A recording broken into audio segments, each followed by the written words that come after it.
Cognitive dissonance is a very powerful thing. When we're trying to manifest something or there's things out there that we could be doing that's more in alignment with our inner true being, we often don't recognize it as something that's a part of ourselves because we're so used to living the way we've been living and doing the things we've been doing. We're very habitual creatures. So when we are faced with a short-term period of something that we actually do love doing, that we don't even really realize we love it, we go, oh, I really enjoy this. I really feel good doing this activity, whether it's, painting or guitar or whatever it is, or, following a spiritual practice. We get like surprised almost, like, oh yeah, I do like this. Like, why don't I do this as often, right? And so it's kind of, because it's not recognized as something that's familiar and a part of you, it's new and it's fresh, it's definitely harder to bring that into your reality than is if you already recognize it as a part of yourself. So when you're cognitive dissonant on that kind of thing, you're faced with that activity, you're excited and you love it and you're happy. And then afterwards you go back to doing what you've been doing for so long, being habitual creatures. We go to work and then we go home and then we do, we might do laundry and then cook and then watch TV with the family or whatever it is. And we just, of course it's hard to make time for these things. And we are habitual creatures, but what happens is if you consciously remember how you felt when you were doing that activity and you start to recognize it as a part of who you are because you're so passionate about it, and you got to consciously make time for these things. And I think we get caught up with the noise of the world around us and what we think we should be doing and things like that. I think we need to focus more on being guided by our emotions, not so much more than our logical mind, but we need to have more of a balance. So we can use our logical mind to say, okay, this emotionally makes me happy to do this activity, so I should, do a schedule for my day and make conscious time to do it. And and that I think is a really great idea, to kind of work with both sides of your brain, to come up with a plan, right? I think the being works the best when you're in balance, It's good to have both the logical mind and the emotional mind, but we get so caught up in our logical minds because this society is mainly based off of the mind and the intellect versus the heart space. And there's definitely a huge out of balance in the society and often within our hearts because we've been trained this way and indoctrinated into this system.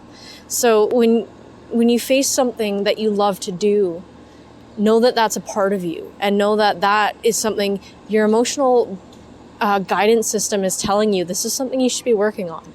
If you're doing stuff every day and you find you're dissatisfied and unhappy and you start blaming yourself for not that's ridiculous because you're mad at yourself for not feeling good, but you're not doing things that make you feel good. Right? You're doing things you think you should be doing. And this is why you need to bring the emotional side into yourself and listen to it. Because your negative emotions are telling you that this is not where we need to be. Like, if anything, negative emotions are a good thing because it's your guidance system being like, hey, this doesn't feel right. This isn't good. And let's take a different approach. Let's try something else. Let's go towards where we really want to go. And that's why it's important to listen to your emotions. What are they really telling you? And I know sometimes we grow up and we have trauma and it influences things like anxiety and things like that. But the more you practice doing these things that bring you joy and bring you happiness, like it starts to bring you closer to home, and you start to feel that sense of connection. just being conscious and present in the moment and feeling that flow when you're doing this activity, that is the thing that brings you back into yourself and you feel connection again.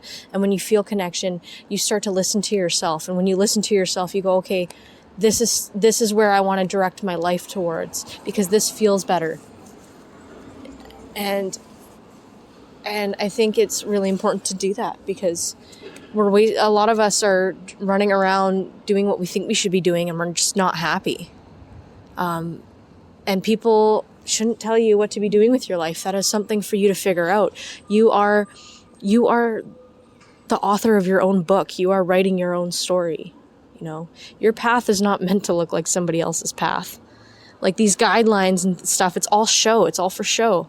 Who are you really impressing when you take that job because your parents told you to? Like, yeah, they might be happy for you because they think they know what's best, but you don't feel happy because you're not doing something you're truly passionate about. And at the end of the day, you're not responsible for other people's emotions. You need to follow what is true to you. And I'm not saying, like, if someone gives you a hard time, but they're a good person and they're genuinely healthy, like fighting in relationships is obviously very needed at certain times. Like relationships are our greatest teachers. And I'm not saying detach from community. However, you got to know when it's toxic and not toxic. So if people want you to do things because it's going to make them happy and it's not making you happy, no, don't listen to them. Listen to you. What's your guide? The best relationship you can have is with you. And the thing is, when you follow you and you do the things that you love to do, you start to naturally meet people that are of the same way, because you've followed that path. You've created that path for yourself. And there's going to be others that are creating similar paths, because we're all connected and some of us like the same things, right? And then you can start building true, deep, happy relationships with those kinds of people.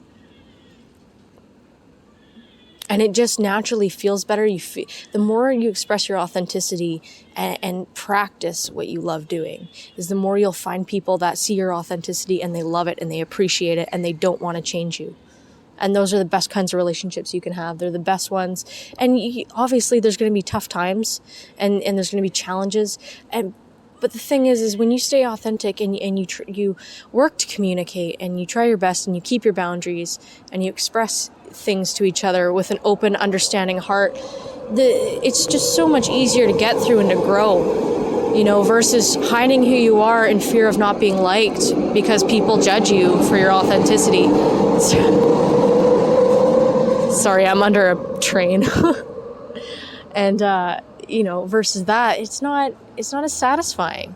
But we're always looking externally for validation, for happiness. It really, at the end of the day, it's when you let go of the need for external validation and you start to look within and see how beautiful you truly are and see who you really are, and you follow that. And, it's, what is that 21-day habitual rule? You practice something, even just 5 minutes a day, whatever it is you love to do, and just start doing it. Like, even set an alarm clock. Okay, 5 minutes, I'm going to work on this. Maybe it's reading a page of a book.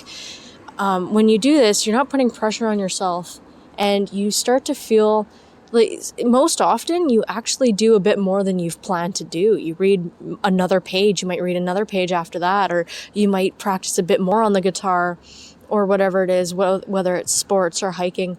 You set yourself a very low, non-stressful goal. Like, I'm going to do this for 5 minutes. That's all it takes, right? Just to feel that, how good it feels. And then you might find that you want to do more of it naturally.